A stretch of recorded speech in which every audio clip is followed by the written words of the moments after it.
While the dough is relaxing in the refrigerator, a few things I wanted to mention about this technique. Water is the thing that activates the gluten to be formed. Okay, there are two shorter proteins, glutidine and glutenin. In the presence of water and working the dough, they join and they form this very long strand, which is really important for bread. It's the structure and the wonderful pockets that we get from the yeast eating sugar and then throwing off carbon dioxide. They get suspended into this wonderful network of protein. And so we get these wonderful breads with the gluten. Now we're using high gluten flour, but there are a couple of tricks.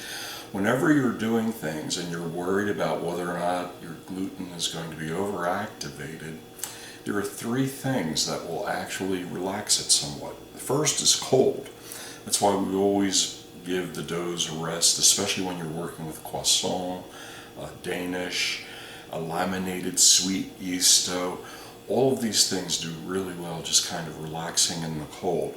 The second is acidity. So very often when I'm making American style pie doughs, I throw a couple of tablespoons in to the cold water of vinegar. And the vinegar, the acidity, cuts down on that gluten and keeps it from becoming overactivated. Another great technique is if you want to make a really flaky, kind of almost a mock puff pastry, you make a dough that is based on sour cream. Again, the acidity in the sour cream really tenderizes the dough, so you get a wonderful effect. And the last thing that really tenderizes gluten, if it's getting activated, is fat. And God, there's so much fat in this recipe. It's an equal weight, usually, of fat with the flour. And that's why when I learned about this technique when it was being done in France in 1980, I thought it made perfect sense, because the heavy cream, that's what we're using. We're using heavy whipping cream to do this. It's just adding wonderful, rich fat. And also the final product tastes melt in your mouth good because of all the fat that's in it. So we're going to get ready now, and we're going to give the third and fourth turns to our dough, okay? Okay, when I'm working with any kind of dough where I'm re-rolling and using lots of flour, I always scrape my work surface, put the flour into a strainer like this, and that way you could keep reusing the flour and it's really beautifully light and clean. At the end, you'll see, and I'll show you, there's a lot of hard pieces that wind up in the strainer. So all you do is take these to the trash can, dump them out.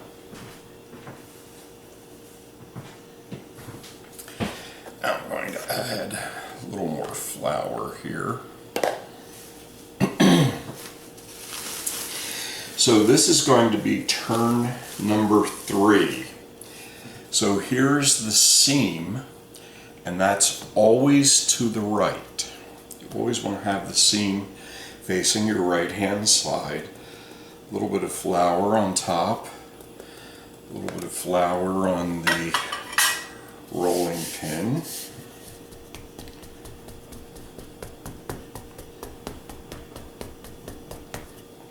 Okay, so what we did before, we folded the dough in and then turned it on itself. Now we're placing the seam facing us on the work surface to roll. So here we go.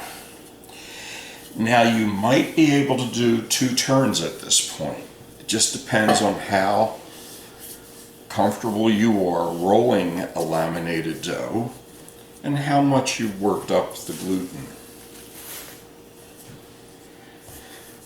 I usually try to do the turns in 2s, but you don't have to. So you do the first time, you certainly can, because it's just the beginning of the whole process and the dough doesn't fight you too much.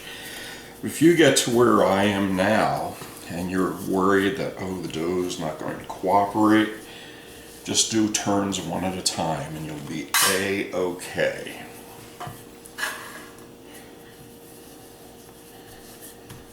Now you can see this dough is really beginning to look absolutely beautiful.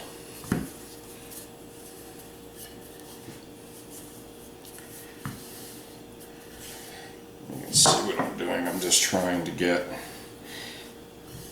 even sides as much as I can all along the dough here. Okay. Now what we're going to do is just really begin to brush all of this excess flour. Now we don't want any more flour added into the mix.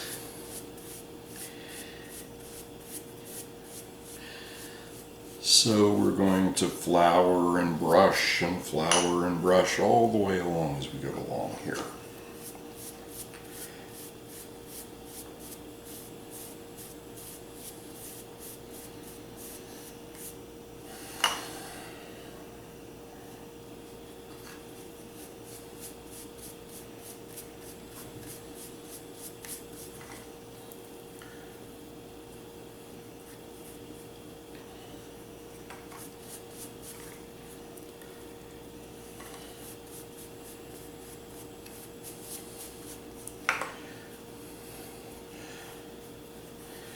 So there we go.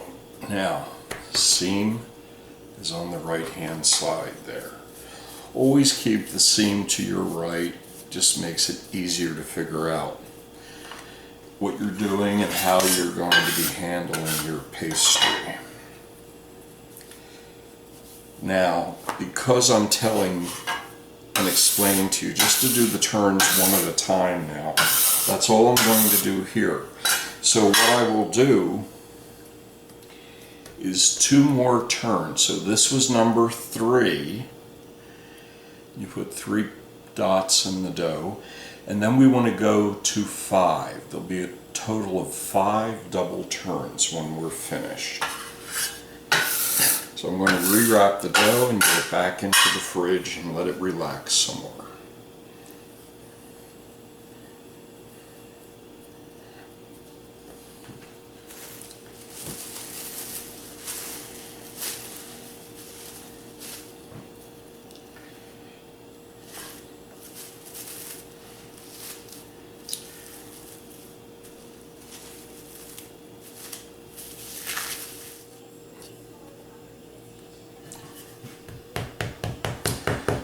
Okay, this is going to be turn number 4.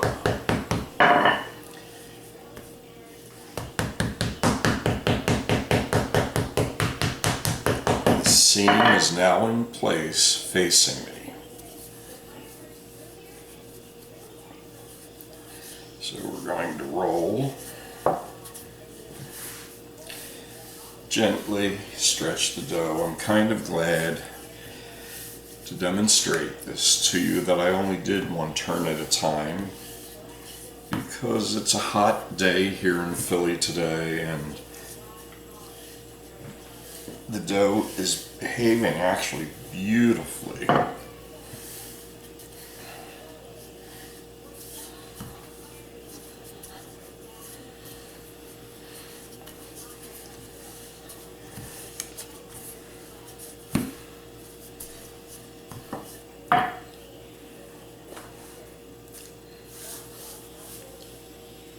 Just making sure we have plenty of flour under the dough. Now, you'll see some places you get little bevels in it.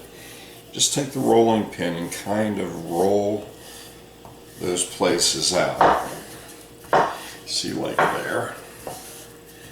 And see what happens? You really kind of spread the dough nicely and evenly. Same thing on the end.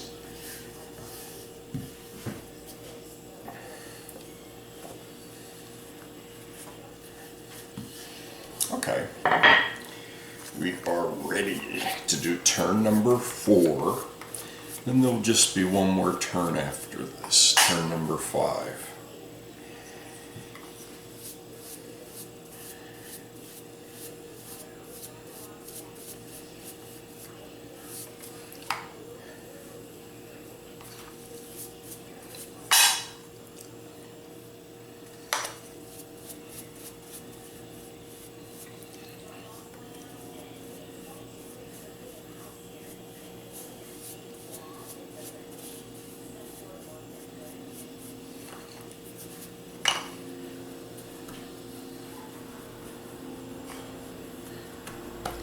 There we go.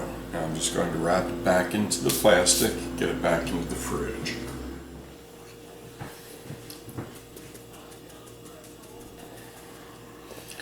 Okay, and this is the last turn, turn number 5. I have the seam facing towards me, so I'll turn it this way. Do a little more tapping. When you use the rolling pin, bang on the dough like I'm doing, you actually soften the layers a little tiny bit. Makes it a little bit easier to do your stretching of the dough.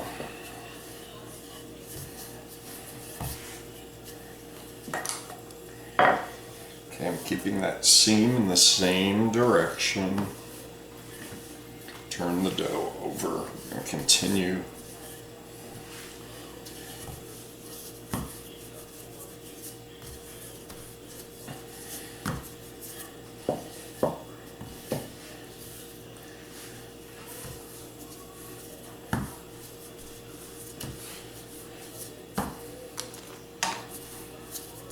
Okay, and this is just about ready.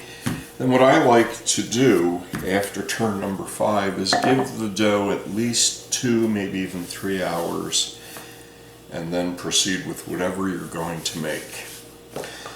I'll be demonstrating in the next video a number of different things. We'll make a Pithivier. We can do the Glarus pie, which is a Swiss Pithivier that has prunes, tea and Armagnac, and an apple compote. We could do a d'Artois, and then a couple of different tarts where we actually form the pastry into a shell. So I'll show you how to do that. The most important thing from this point forward is whatever you do with your dough, you really have to be very patient and allow it to do its thing. So once we roll, say, for a pastry shell, you need to give it a really good long rest so that it totally relaxes. But we'll go over all of that as we do actual different things with our puff pastry.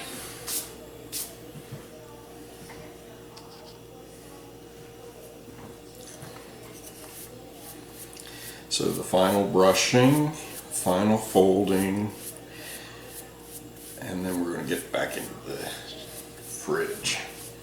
The dough is coming out just beautifully, and this is a hot summer day. You know, it's 90 degrees out today, and we're doing just fine. So I really encourage you to really be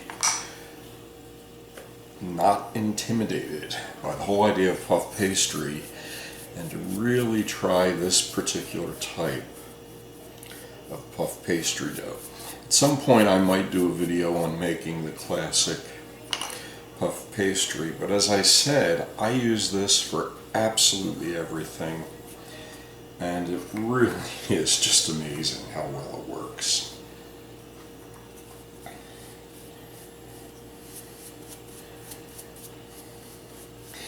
Now the important technique that we'll be able to apply to many, this is a laminated dough that we're rolling and folding.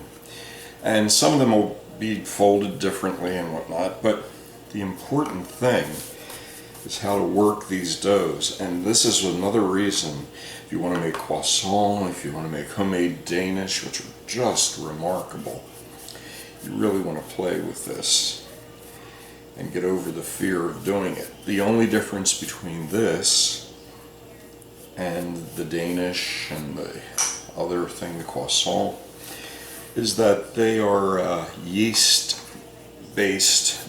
dough that has butter incorporated. They're made more along the lines of the classic puff pastry technique. But once you know how to handle the dough, they become absolutely a piece of cake to work with. Some people take brioche, turn it into croissant dough. I actually have my own little formula that I use for a croissant. So we'll be doing all of those things later in later demonstrations. Alright, I'm going to wrap this and we'll go back into the fridge now. Well, I hope you found this video demonstration on how to put together my rapid puff pastry to be helpful, and I really hope you'll try it. The next couple of videos will be a series of things that we can do using the puff pastry. Probably the first will be the Pastry, which is a French cake from the town by the same name, Pastry. And it's a wonderful puff pastry creation that's filled with a very light, wonderful almond cream. I like to use a little bit of grated lemon zest in mine. And until then, get working on some puff pastry. One thing I like to do is when I make batches, I actually made 3 batches today, and I'll take half a batch, roll it out into a big sheet, put it in the freezer, dock it first, then lay them out on a sheet pan. You roll them out to about the size of the sheet pan, and then freeze them. Then when you need a piece of puff pastry, you just grab it right out of the freezer, and it's great. And you roll it to about 2/16, about 1/8 inch thickness. So for A Baker's Passion, I'm Ray Madursky, and please visit my website, my blog, at abakerspassion.com. Thank you and have a great night.